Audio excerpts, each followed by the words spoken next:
Welcome to intellectuals Avenue. आज हम Sylvia Plath की जिस पोइम को डिस्कस करेंगे उसका टाइटल है मिरर यानी आईना या शीशा। ये पोइम टोटल 18 लाइंस पर कंसिस्टेड है, जिसमें 2 स्टेंजास हैं और हर स्टेंजा 9 लाइंस पर कंसिस्टेड है।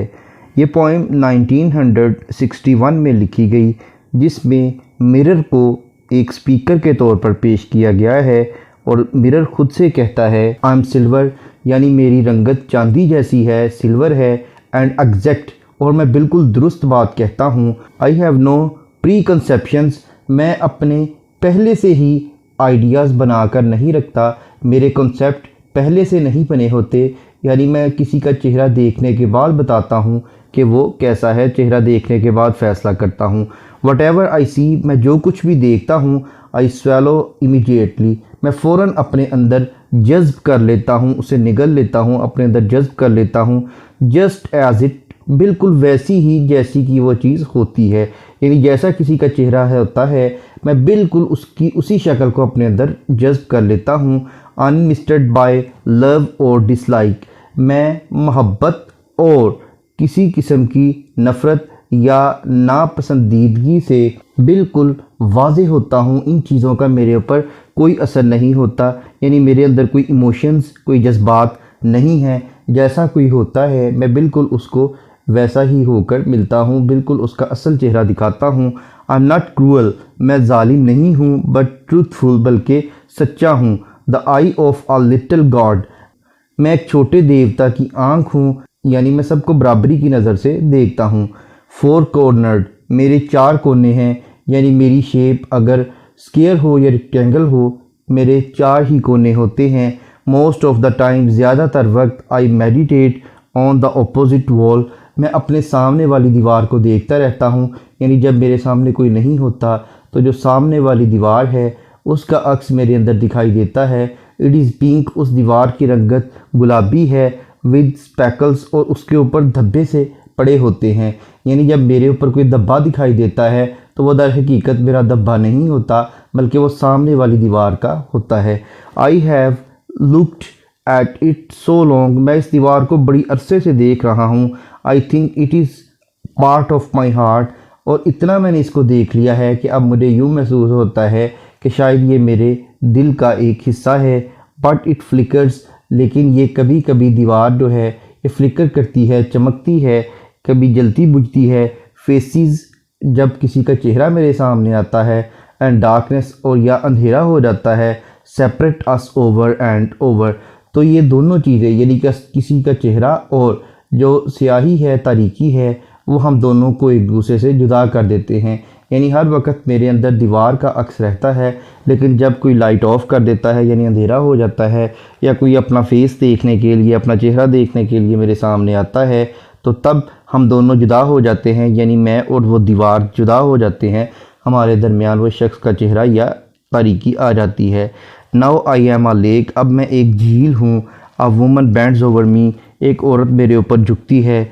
Searching my reaches for what she really is, वो मेरे अंदर उस चीज़ को तलाश करती है जैसी कि वह दर हकीकत होती है, वो अपनी हकीकत को मेरे अंदर तलाश करती है। Then she turns to those liars, फिर उसके बाद जब वो इस हकीकत को देखती है तो वो नाराज़ हो जाती है, क्योंकि अब उसके शायद चेहरे की खूबसूरती उस कदर नहीं रही, तो वो झूठों की तरफ चली जाती है, झूठे लोगों की तरफ चली जाती है। द कैंडल्स, मोमबत्तियाँ, और द मून, या फिर चाँद, इन दोनों की मध्यम रोशनी में उसके चेहरे के दाग धब्बे ख़त्म हो जाते हैं, दिखाई नहीं देते, इसलिए वो फिर झूठे लोगों का सहारा लेती है। आई सी हर बैक, फिर मैं उसको दोबारा उसकी पुश्त को देखता हूँ जाते हुए, एंड रिफ्लेक्ट इट फेथफुली, और पूरी ईमानदारी से उसको रिफ्लेक्ट कर देता हूँ, उसकी पुश्त भी उसे दिखा देता हूँ। She rewards me with tears and an agitation of hands, लेकिन जब मैं उसको उसकी हकीकत दिखाता हूँ तो वो इनाम के तौर पर मेरे सामने आंसू बहाती है, और वो अपने गुस्से का इजहार अपने हाथों से करती है, यानी मुझे तोड़ने की कोशिश करती है। I am important to her, मैं उसके लिए बहुत अहम हूँ। शी कम्स एंड गोज़, वो मेरे सामने आती जाती है। Each morning it is her face, हर रोज़ यही ये उसका चेहरा ही होता है। रिप्लेसिस द डार्कनेस, जो कि तारीकी को रिप्लेस कर देता है, तारीकी की जगह ले लेता है। यानी जब वो आती है लाइट ऑन करके मेरे आगे खड़ी होती है तो जो मेरे अंदर अंधेरा होता है वो ख़त्म हो जाता है और उसका चेहरा आ जाता है। इन मी मेरे अंदर, she has ड्राउन्ड a young girl, मेरे सामने ही उसके अंदर से एक जवान लड़की डूब गई है, यानी उसकी जवानी ख़त्म हो गई है। एक वक्त था जब वो जवान होती थी और मेरे सामने खड़ी होकर खुश होती थी, मैं तब भी उसको उसकी हकीकत दिखाता था, लेकिन अब उसकी वो जवानी डूब गई है, जवानी ख़त्म हो गई है। And in me an old woman, और मेरे अंदर एक बूढ़ी खातून दिखाई देती है, यानी अब उसका बुढ़ापा उसे दिखाई देता है, इसलिए वो मुझे छोड़कर कभी चांद की रोशनी में और कभी कैंडल की रोशनी में आती है।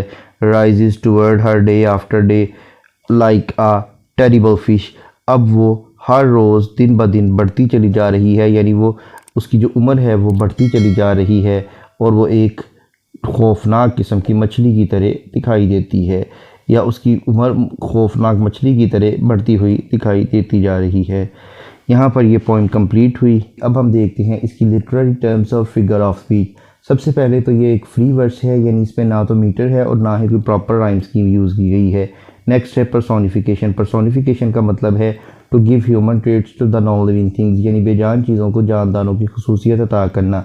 जैसा कि इसकी फर्स्ट 4 लाइंस में अगर हम देखें तो इसने मिरर को पर्सोनिफाई किया है और ओवरऑल पूरी पोएम में एंड तक इसी पर्सोनिफिकेशन को एलिमेंट मिलता है, यानी उसने आईने को इंसान की खसूसियत अता की है। उसके बाद लाइन नंबर 5 में उसने एक मेटाफर यूज़ किया है। मेटाफर का मतलब है to give human traits to the non living things, यानी बेजान चीज़ों को जानदारों की खसूसियत अता करना। जैसा कि लाइन नंबर 5 में वो अपने आप को, यानी मिरर अपने आप को लिटिल गॉड की आंख कहता है, यानी जिस तरह से देवताओं की नज़र में सब बराबर हैं, इसी तरह से वो कहता है कि मैं प्री कंसेप्शन नहीं रखता, मेरी नज़र में सब बराबर हैं और मैं हर किसी को एक जैसी आंख से देखता हूँ। उसके बाद लाइन नंबर 10 में भी उसने अपने आप को एक लेक यानी झील कहा है, जिसका मतलब है कि अब उसकी सतह तो बिल्कुल बराबर दिखाई देती है, लेकिन उसके अंदर बहुत ज़्यादा डेप्थ है, बहुत ज़्यादा गहराई आ गई है। नेक्स्ट है इंटरनल राइम, यानी एक ही लाइन में 2 या 2 से ज़्यादा वर्ड्स का राइम्ड होना। लाइन नंबर 2 में सी इमीडिएटली, लाइन नंबर 4 में क्रूअल ट्रूथफुल। नेक्स्ट है कायूरा। इसका मतलब है कि अगर पोइट किसी लाइन में पॉज या ब्रेक ले यानी वक्फा ले तो इसे कायूरा कहते हैं, जैसा कि लाइन नंबर 3 में जस्ट एज इट इज़ के बाद कॉमा यूज़ किया गया है।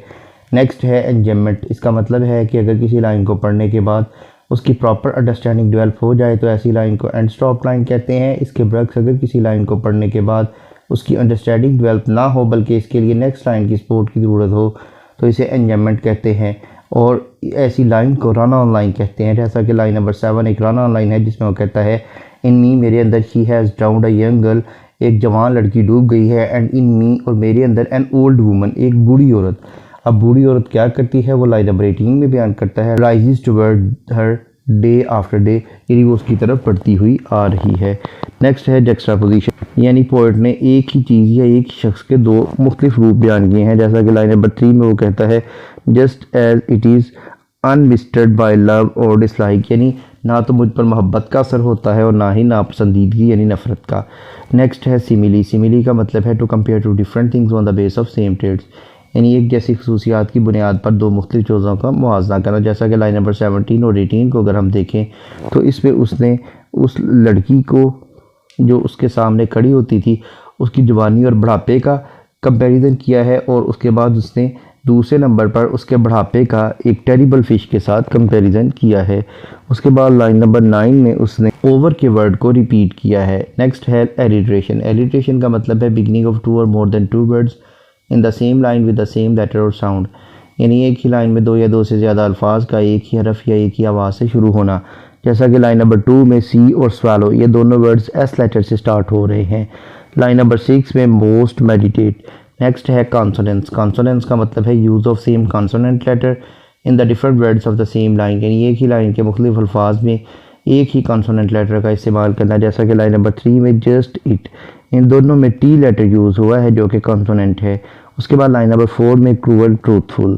नेक्स्ट है एसोनेंस। एसोनेंस का मतलब है use of same vowel letter in the different words of the same line, यानी एक ही लाइन के मुख्तलिफ अल्फाज में एक ही वावल लेटर का इस्तेमाल करना। जैसा कि लाइन नंबर 3 में इट इज़ अनमिस्टर्ड, इन तीनों में आई लेटर यूज़ हुआ है जो कि वावल है। उसके बाद लाइन नंबर 6 में most of on line number 7 में, it is pink with line number 7 में again, so long line number 8 में, इट फ्लिकर्स। इसके अलावा पोइटस ने बहुत से इमेजेस भी यूज़ किए हैं, जैसा कि the I of a little God, four cornered, pink with speckles, faces, darkness, lake, candles, moon, tears, hands, morning.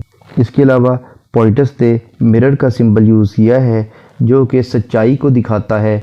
इसके अलावा पोइटस ने हाइपरबोलिक का इस्तेमाल किया है, यानी बात को बहुत ज़्यादा एक्जेजरेट करके बयान किया है, बढ़ा चढ़ा कर बयान किया है। एंड पर अगर हम इसके थीम्स को देखें तो इनमें ट्रूथ और परसेप्शन का थीम है, आइडेंटिटी एंड सेल्फ रिफ्लेक्शन का थीम है, ageing and the passage of time का थीम मिलता है। इसके बाद हमें लोनलीनेस और डिस्पेयर यानी नाउमीदी का थीम मिलता है, और एंड पर पावर ऑफ रिफ्लेक्शन का थीम मिलता है। यहाँ पर यह पोइम कंप्लीट हुई। सिल्विया प्लाथ के दीगर पोइम्स को डिटेल में समझने के लिए इसी चैनल पर इंटेलेक्चुअल्स एवेन्यू पर सिल्विया प्लाथ की प्लेलिस्ट को विज़िट करें। इसके अलावा जिन लिटरेरी टर्म्स का जिक्र इस पोइम में किया गया है उनको डिटेल में समझने के लिए लिटरेरी टर्म्स या फिगर ऑफ स्पीच की प्लेलिस्ट को विज़िट करें। इन दोनों प्लेलिस्ट्स का लिंक डिस्क्रिप्शन बॉक्स में मौजूद है। Thank you for attending this lecture.